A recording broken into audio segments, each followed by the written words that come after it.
So I'm the Regional Employment Coordinator for Community Living BC, and my area actually covers all of the Thompson-Caribou, but my office is primarily out of Kamloops, so I travel all around.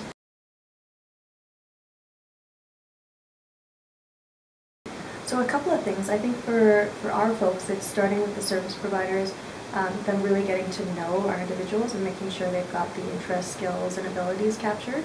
And so once you've figured out what the person is really good at, and also maybe what they don't want to do, then going out and really having solid relationships with employers and the community, that's the key to starting our person getting through the door, which is generally the toughest part of employment. And then after that, it's really building in those natural supports and being able to fade out the job coach and in order to let that individual shine.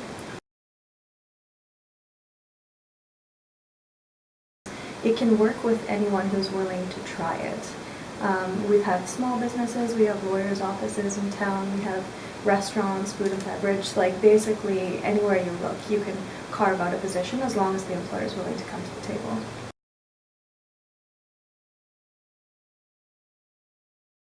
Yeah, we try to talk not so much about the charity, you know, it makes you feel good, it looks good to other people, but we're talking more about the benefits of hiring someone with a disability. So for example, that they tend to retain employment for a lot longer than a typical person would.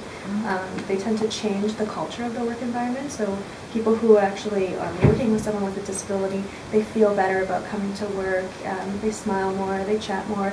As a general rule, their whole workplace is more inclusive.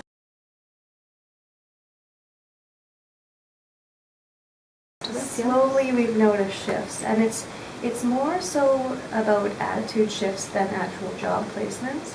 So for example, we've had reports from the Ministry of Children and Family Development and from the school district that young people coming through the school are now asking for employment-related supports as opposed to coming out and asking for traditional supports like a day program or community inclusion. They're actually asking now, what can you do to get me a job, which is fabulous. Starting to hear those requests also from family members who play a large role in that planning piece, right? A lot of our folks might not have a strong voice, but if the family member's coming through asking, how does my son or daughter find work, that's an excellent starting point.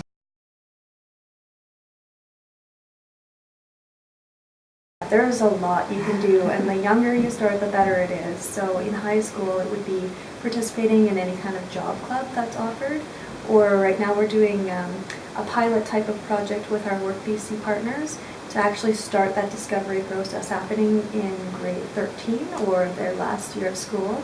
So just going through discoveries of that's learning interests, skills, abilities, workplace simulations, working on resumes, that kind of stuff, as soon as possible, so that when they're graduated and ready to look for work, then it's a smooth transition right into working with a job coach or a job developer.